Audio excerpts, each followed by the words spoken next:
Bonjour à tous, c'est Calypso, j'espère que vous allez bien, moi ça va. Je vous fais cette petite vidéo aujourd'hui pour vous présenter un livre, il s'agit de Witch Please de Jack Parker.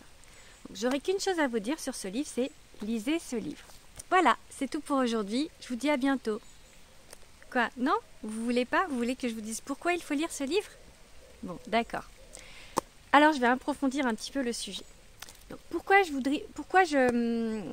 trouve que ce livre est bien?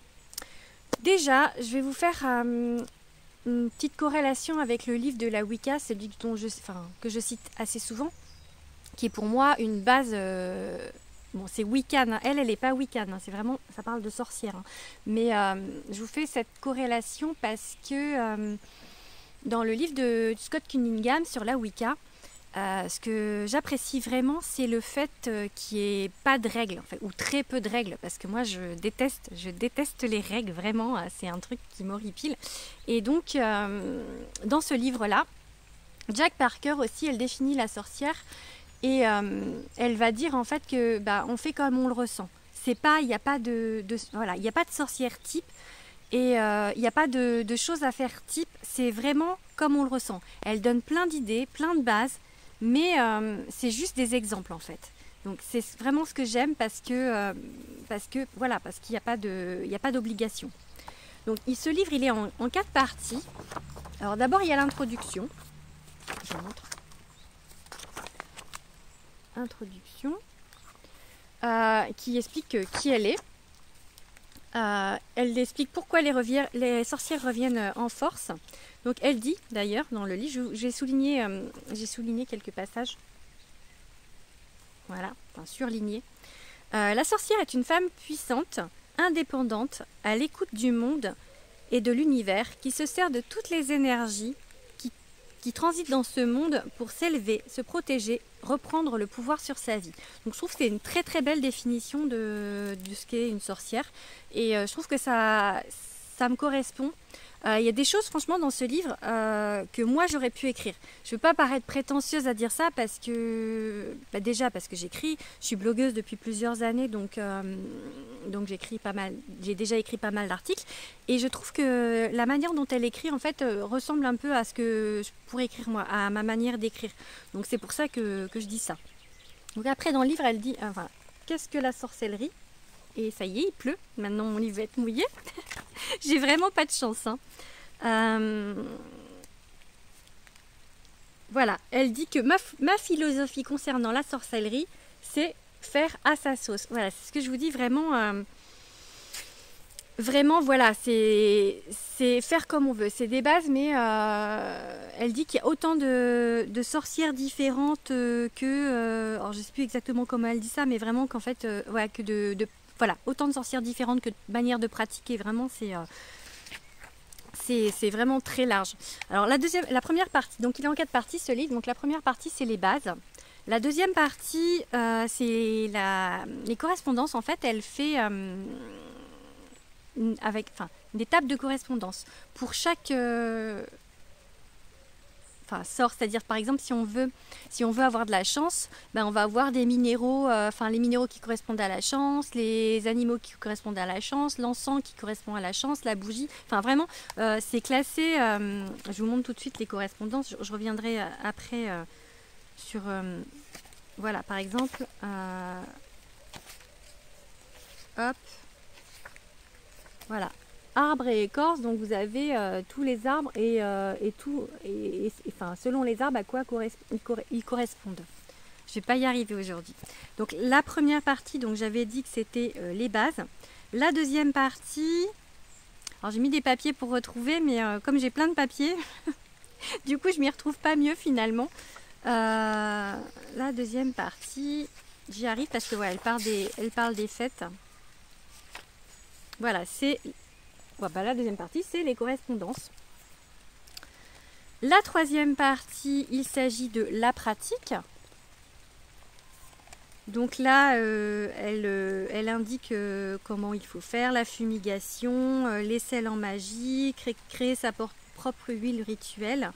Elle parle également en fait de tout ce qui est divination. Donc là, vous avez un chapitre sur le pendule, les runes. D'ailleurs, je tenais à dire à Jack Parker, en ce qui concerne les runes, que Sourissaz, alors je ne sais pas si vous le voyez là, tac tac tac, Sourissaz, et ben c'est pas ce symbole, parce que ce symbole c'est Tivaz. Donc là il y a une coquille, c'est pas comme ça qu'on dessine Sourissaz. Donc je tenais à le dire quand même, moi qui suis assez branchée rune, ça c'est pas bon, voilà. Donc après elle parle de comment organiser un esbat, je sais même plus parler.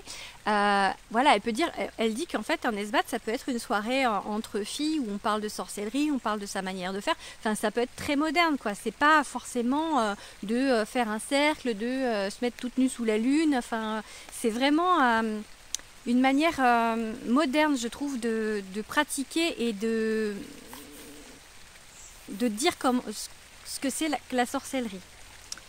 Et là, comme la dernière fois, je sors, il se met à pleuvoir. Bon, là, je suis sous le pommier, donc je sens moins, mais voilà, il pleut à verse. Ensuite, du coup, la dernière partie, il s'agit des sorts... voilà, sorts et rituels. Donc, elle indique des sorts et des rituels. D'ailleurs, le sort que je vous ai indiqué l'autre fois, je l'ai pris dans ce livre. C'est pas moi qui l'ai inventé, et parce que je trouve qu'ils sont bien faits, ces sorts et rituels.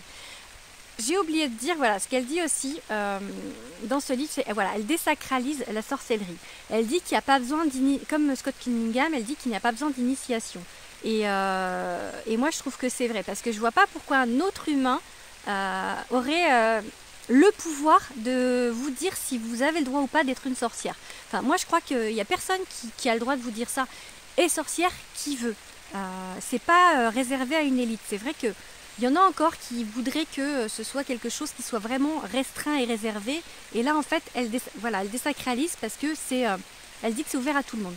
Par contre, elle dit bien que ce n'est pas un jeu et que c'est pas un effet de mode. Parce que je pense là, en disant ça, à l'effet Baby Witch. Je n'ai pas dit que toutes les Baby Witch, c'était pour un effet de mode, mais... ce terme fait vraiment effet de mode et bon voilà, la sorcellerie c'est sérieux, c'est pas un jeu et donc elle le précise quand même. Voilà, même si c'est ouvert à tout le monde peut devenir être une sorcière, parce que je pense qu'on le devient pas. Moi je pense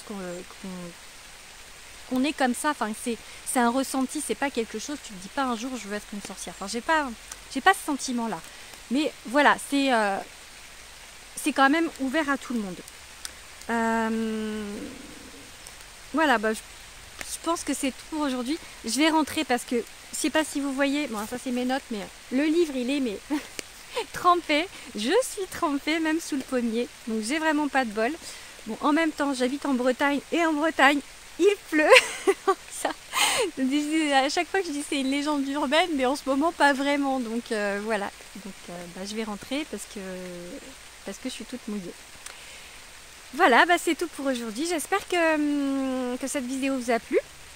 Vous retrouverez, quand j'aurai mis mon site en ligne, les articles qui correspondent là, par exemple la review sur ce livre, vous la retrouverez sur mon site. Je voulais remercier Jack Parker d'avoir écrit ce livre parce que c'est vraiment un très bon livre. Une très bonne base, vraiment simple à comprendre et qui couvre vraiment un spectre assez large, donc elle parle vraiment de tout. Donc vraiment, merci pour ce livre. Voilà, c'est tout pour aujourd'hui. À bientôt.